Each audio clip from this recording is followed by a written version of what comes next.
aku tuh lihat ada video short yang bilang, ada mbak-mbak bilang gini, aku batal menikah karena masalah catering gitu. Gimana nih, apa sebabnya? Yuk kita nanti dengerin apa kata mbaknya ini.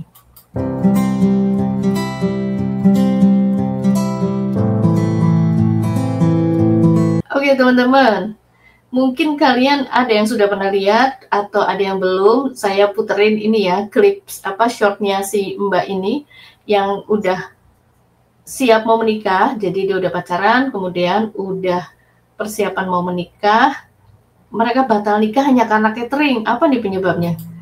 Oke, saya mainkan. Cewek umur 27 tahun baru aja batalin pernikahan gue sama tunangan gue cowok umur 30 tahun, dan sekarang semua orang tuh ngecap gue yang penjahat di sini. Jadi kita tuh udah pacaran 2 tahun, terus baru tunangan 3 bulan yang lalu. Persiapan nikah tuh emang bikin stres banget ya, tapi mostly aman-aman aja.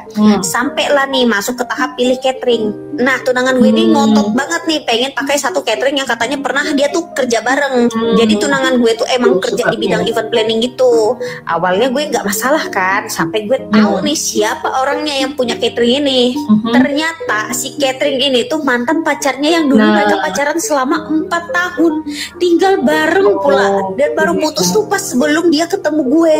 Tunangan gue ini nggak bilang apa-apa, dia nggak ngasih tahu gue sama sekali. Gue tuh taunya dari sepupunya si Barkley. Gue langsung intinya dia itu baru tahu kalau pokoknya ceritanya, karena sih mbaknya ngomongnya cepet banget. Jadi mbaknya itu udah pacaran 4 tahun dia. Jadi dia umurnya berapa tadi? 27 tahun atau berapa? Lah terus itu tunangannya itu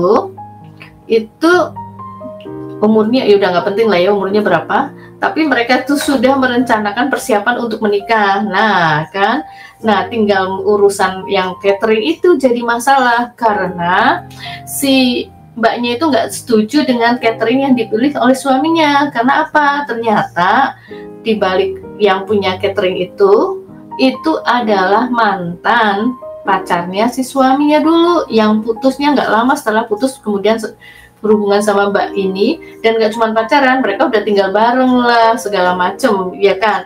Otomatis mbaknya nggak nyaman lah kalau cateringnya tuh pakai punya mantan itu si calon suaminya itu kan. Nah akhirnya singkat cerita mbaknya itu memutuskan aja, karena masalah catering itu mbaknya udah bilang gimana kalau nyari catering yang lain aja yang bagus juga, kenapa gitu kan.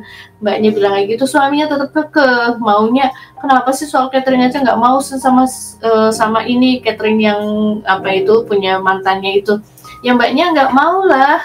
Oke, sampai di sini paham permasalahannya. Akhirnya si mbaknya ini memutuskan udah mendingan diakhiri aja, jadi nggak jadi nikah tuh sama calonnya itu, hanya karena urusan masalah cateringnya itu tidak satu pendapat, tidak satu suara. Artinya ya udahlah mending udahan aja gitu, poinnya ke situ.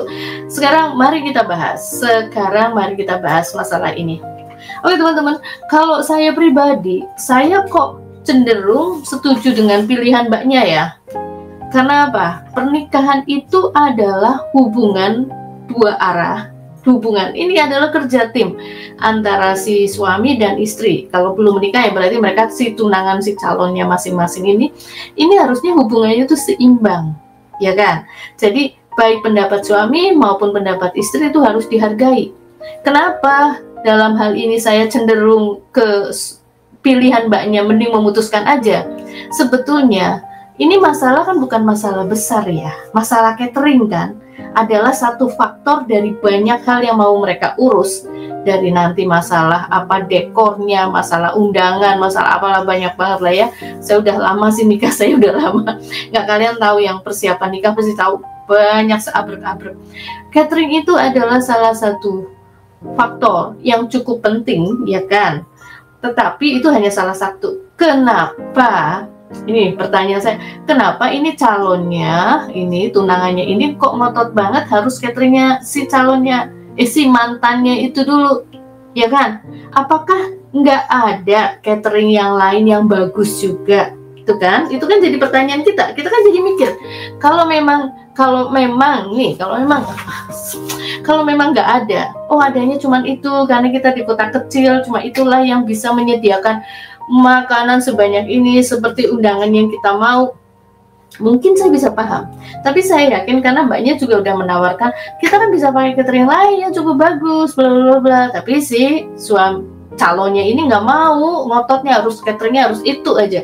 Lah kalau dalam hal ini pendapat dan perasaan mbaknya nggak dihargai, lah buat saya, kalau buat saya pribadi ini sudah tanda-tanda nggak bagus ya. Kayaknya kok selfish banget, egois banget gitu, maunya menang sendiri pendapatnya si calonnya ini, ya kan, nggak mau menghargai pendapat si mbaknya, si calon istrinya ini. Nah ini baru satu faktor. Lah nanti kalau mereka sudah dalam rumah tangga, kan ada banyak masalah yang harus mereka bahas dan dikerjakan bersama, diurus bersama.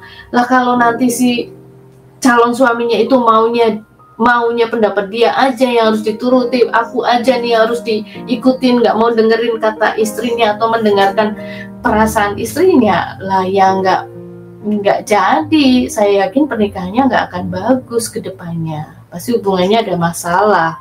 Jadi memang alangkah baiknya, saya setuju dengan pendapat mbaknya, mumpung belum terjadi, mumpung belum menikah, ya mungkin ada banyak yang dirugikan, hubungan keluarga jadi nggak baik, atau mungkin mereka udah terlanjur ngasih uang muka atau apa, itu kan masih bisa diurus ya, daripada udah terlanjur menikah atau nanti terlanjur hamil, terlanjur punya anak, ternyata nggak bisa lancar dalam komunikasi dan ini si calon suami itu maunya menang sendiri. Lah itu mah nggak bagus itu, ya kan. Pasangan suami istri itu harus dua-duanya itu harus saling menghargai perasaan, menghargai pendapat, menghargai apa situasinya gitu kan. Itu karena itu ada latar belakang. Kalau misalnya pilihan cateringnya si calon suami itu nggak ada cerita-cerita itu dulu, punya mantan pacarku, tapi suami itu ngotot harus ini kan, ini bagus ya, oke.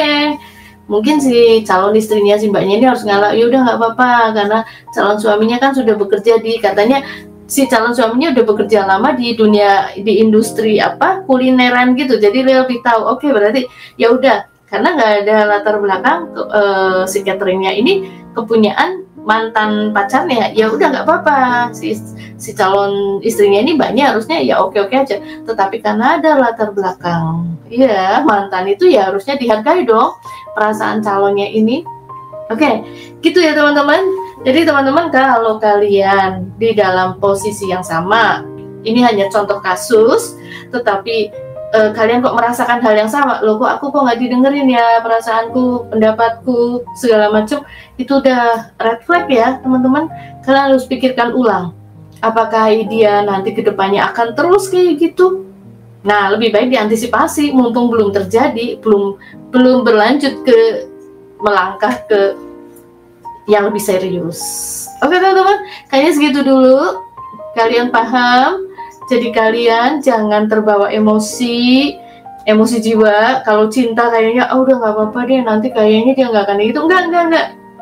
Seperti ini nih, kalian harus waspadai gitu ya. Kalau kalian melihat situasi seperti ini dalam kasus-kasus lain, ini hanya contoh kasus gitu teman-teman, pasti kalian harus pelajari ini.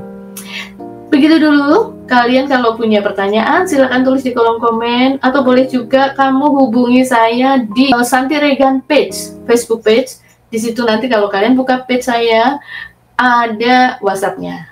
WhatsApp-nya emang nggak saya pajang di sini, kalian harus nemu Facebook page saya. Oke, follow di situ, boleh klik WhatsApp-nya, silahkan bertanya. Sampai ketemu lagi, God bless you all.